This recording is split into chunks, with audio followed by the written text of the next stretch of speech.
Bien, hola a todos. Creo que es el momento esperado por todos. Por fin vamos a empezar a formalizar el, el concepto de espacios curvos utilizando lo que haría Gauss hace ciento y pico de años, donde les recuerdo que entonces nos vamos a concentrar en las superficies curvas. Vamos al final a tocar algunas nociones de lo que haría Riemann, pero por ahora vamos a ver digamos, las riquezas que tiene el programa de Gauss. ¿Qué es lo que vamos a hacer? Entonces, como el título lo dice, vamos a ver si somos capaces de entender los espacios curvos cuando los miramos localmente. Entonces, vamos a utilizar el hecho que nos interesa cómo son las propiedades de los espacios a nivel local y desde ahí tratamos de caracterizarlos. ¿Cuál va a ser la idea esencial de todo este proceso? La idea esencial de este proceso es que nos vamos a concentrar en unos espacios que los vamos a llamar bonitos porque, digamos, no tienen puntas o tienen singularidades, como las vamos a llamar después, donde las cosas que estamos haciendo pierden sentido. Entonces vamos a suponer que estos espacios son espacios suaves y entonces en cada punto localmente, si yo miro muy de cerca, si miro con una lupa ese punto de la superficie, entonces la vamos a poder aproximar a un plano. Dicho de otra manera, en cada punto de esa superficie yo voy a poder trazar un plano tangente y la superficie se va a desviar de ese plano en ese punto ligeramente, solamente ligeramente, ¿ok? Entonces vamos a poder distinguir un espacio con curvatura y un espacio sin curvatura como aquel que en ese punto se desvíe del plano. Si no se desvía en ese plano, en ese punto, o sea, en cada punto yo coloco un plano y si se desvía del plano, entonces podemos decir si el espacio en ese punto es curvo o no. ¿Listo? Entonces esa va a ser nuestra partida de la curvatura. Pongo un punto, me paro en un punto de esa superficie que estoy estudiando, ahí pongo un plano tangente y veo que tanto se desvía. Para hacerlo un poco más explícito, pensemos en la esfera. Esta esfera va a tener radio R, para ser explícitos, y vamos a poner el polo sur en el origen. Entonces la figura me permite verlo mejor.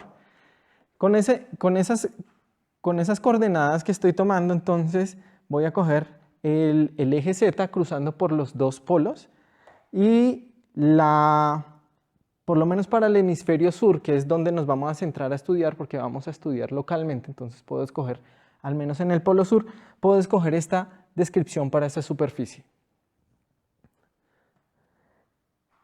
Entonces, yo sé cómo describir la superficie en el polo sur, pero como ya dije, me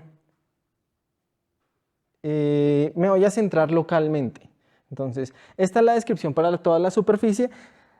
Para el hemisferio sur yo puedo despejar para Z, ¿listo? Y voy a estudiar las vecindades del polo sur. O sea, voy a estudiar en los X cercanos al polo sur, en los X y Y cercanos al polo sur. Entonces, tengo un plano que toca tangentemente la esfera en el polo sur y voy a escoger esas coordenadas X y Y para describir la esfera. ¿Listo? Y esta es la coordenada Z que me describe la esfera, la altura. Entonces, cuando yo hago una expansión alrededor de X y Y igual a 0, que son los puntos cercanos al polo sur, simplemente hago la expansión de esto y encuentro que la coordenada Z se aproxima a una función de un paraboloide. Eso debe ser claro de la figura, pero lo interesante para nosotros es que efectivamente me está entregando lo que había dicho antes, que no hay términos lineales. Si se dan cuenta, entonces para Z cerca al origen, no hay términos lineales en X y Y, que precisamente lo que me está diciendo es que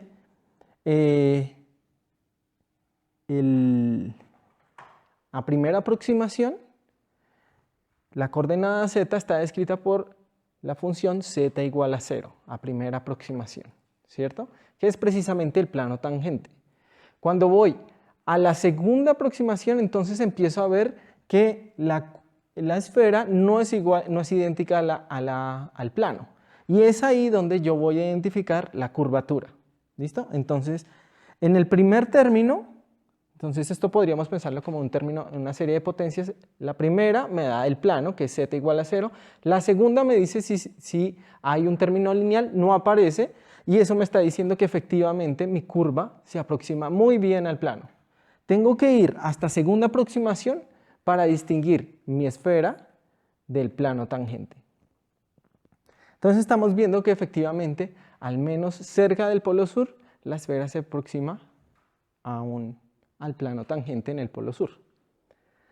Vamos a hacerlo más general. Entonces, en general lo que estamos diciendo es, yo tomo un punto sobre la superficie que estoy estudiando y ese punto, como yo lo puedo escoger, yo voy a escoger el plano como yo desee, o sea, yo voy a trazar un plano tangente, pero las coordenadas que yo escoja sobre ese plano pues son arbitrarias. Entonces voy a escoger que el punto donde el plano tangente toca la superficie tiene coordenadas 0, 0 en las coordenadas del plano. ¿Listo? Y entonces, ¿qué tanto se aleja mi superficie del plano? Va a estar descrita por una coordenada z, que en general va a tener esta forma, ¿sí? Si se dan cuenta, no hay términos lineales. ¿Por qué? Porque estoy pensando que la superficie se aproxima muy bien al plano, que para distinguir la superficie del plano tengo que ir hasta segundo orden. Pueden existir situaciones donde ni siquiera segundo orden encuentre desviaciones, tenga que ir al tercer orden, pero digamos que al segundo orden voy a encontrar algo en general. ¿Listo? Esto entonces lo voy a escribir de esta manera, donde aparece aquí una matriz que contiene los tres coeficientes que teníamos acá. Entonces, estoy escogiendo parametrizar localmente mi superficie en términos de dos parámetros que son las coordenadas planas locales, que son las coordenadas del plano tangente a ese punto. Y tengo que la de superficie entonces puede escribir de esta manera. Ahora, todo esto lo he dicho que estamos haciendo un zoom, haciendo el estudio local. He dicho que estoy cerca, por ejemplo, aquí a la vecindad del Polo Sur, pero quiero ser más explícito en cuanto a qué es una vecindad. Entonces, si es una vecindad, tenemos más o menos claro que tiene que ser con X y Y chiquitos, pero ¿qué quiere decir que sean pequeños? Tenemos que compararlo con algo que tenga dimensiones de longitud. Y aquí vemos que estos tres parámetros tienen dimensiones de longitud inversa, ¿sí? Para que esto me dé dimensiones de longitud. Entonces, lo que yo tengo que hacer es comparar X y Y con los inversos de ellos para saber que efectivamente estoy cerca, estoy en una vecindad donde pueda parametrizar o pueda describir la superficie como un plano, aproximadamente el plano tangente. Entonces, esto es general y con esta descripción que acabé de poner, por ejemplo, la esfera queda descrita de esta manera. ¿Listo? Bien, ahora... Hasta ahora, ¿qué ha sido lo que hemos construido? Hemos hablado muchísimo del elemento de línea y el elemento de línea que trae la métrica. Y habíamos dicho, ahí debe estar la información de lo que llamamos curvatura. Bien, pues escribamos el elemento de línea de la superficie sabiendo que yo la puedo escribir así. Entonces, yo sé cómo es el elemento de línea de la superficie pensando que mi superficie está en el espacio euclidio. Es de x cuadrado, de y cuadrado, de z cuadrado. Ahora, ¿qué es lo que voy a utilizar? Voy a utilizar que de z está descrito en términos de x y y, o sea que puedo escribir de z en términos de x y y. Reemplazando esto en el elemento de línea, entonces encuentro una expresión general para el elemento de línea de una superficie que está embebida en un espacio euclidio tridimensional. Y si se dan cuenta, entonces ahora tengo el elemento de línea de una superficie, ¿cierto? De un espacio dos dimensional, porque tengo solamente dos coordenadas, x y y, que es genérica, ¿cierto? Entonces tengo un gxx completamente general, un gxy completamente general y un gxy, incluso tengo términos cruzados, que también es completamente general. Y esos términos están descritos esos términos están descritos a partir de estos parámetros que están acá. Noten además que si yo efectivamente me acerco mucho al punto de estudio, o sea, al punto donde yo estoy poniendo el plano tangente, que es tomar las coordenadas planas del plano tangente igual a 0, se reduce al elemento de línea del plano, o sea, a la métrica del plano, ¿cierto? fíjense, se cancela este término, se cancela este, y estos dos términos se van a 0. O sea, estoy recuperando efectivamente que cerca al punto de estudio, la superficie se comporta como un plano. Ahora, algo que hemos querido hacer todo el tiempo es describir todo esto en términos de una curvatura. ¿Cómo vemos ahora la curvatura aquí? Para eso, entonces, mejor escribir esto genérico en un par de coordenadas convenientes. Y eso es lo que vamos a hacer ahora mismo. Entonces, para ver esto mejor, vamos a cambiar de coordenadas naturales planas, que era el x y y, y pensemos en que podemos encontrar un u y un v, que serían otras coordenadas, tales que me diagonalicen la matriz M que acabé de definir. ¿Sí? Es simplemente hacer una transformación de coordenadas, cambiar de coordenadas, y hacemos la respectiva transformación en la matriz M. Entonces, si M queda diagonal, Z toma esta forma, ¿cierto?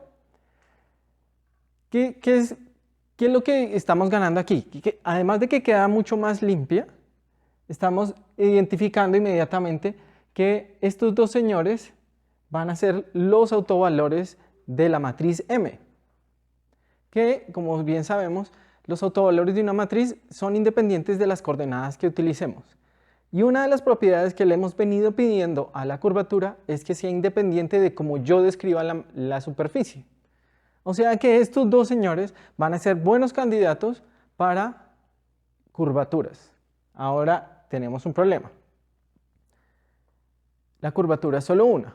Y aquí tenemos dos candidatos. Entonces tenemos que ver mejor si alguna de ellas es o si tenemos que hacer algo con ellas para identificar la curvatura. Y esta forma, además, me está diciendo que el mu parece tener alguna información sobre la dirección en u y nu tiene información sobre la dirección en v. O sea, es como si ellos tuvieran algo que ver con alguna curvatura dedicada a cierta dirección particular. Para que veamos mejor esto y además veamos que este acertijo es un poquito más profundo de lo que creemos, pensemos en un círculo, que sería una situación mucho más sencilla. O pensar como si yo cogiera solamente un pedacito de la esfera que estábamos trabajando. Entonces, si yo tengo el círculo, pensemos que yo cogí el plano y igual a 0, tengo que z está descrito de esta manera, se reduce a eso, ¿cierto? Inmediatamente entonces estamos de la discusión que acabé de decir, entonces inmediatamente uno diría, fíjense que 1 sobre r efectivamente me está dictando la curvatura. Si se dan cuenta, empezamos a enlazar cosas con lo que habíamos hecho anteriormente, por ejemplo con la esfera, donde la curvatura iba inversamente proporcional al radio. Aquí inmediatamente estamos tentados a decir esto, que la curvatura del círculo va como el inverso del radio. Y tiene cierta naturalidad porque entre más grande sea el círculo, más similar a una línea recta va a ser.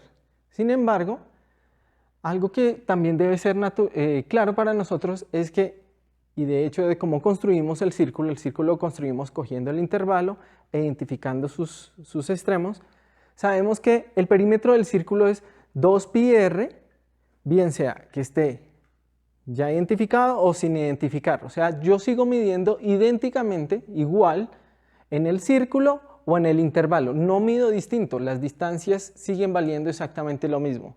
De hecho, si yo cojo el intervalo, identifico los extremos y deformo el círculo, el perímetro sigue siendo el mismo.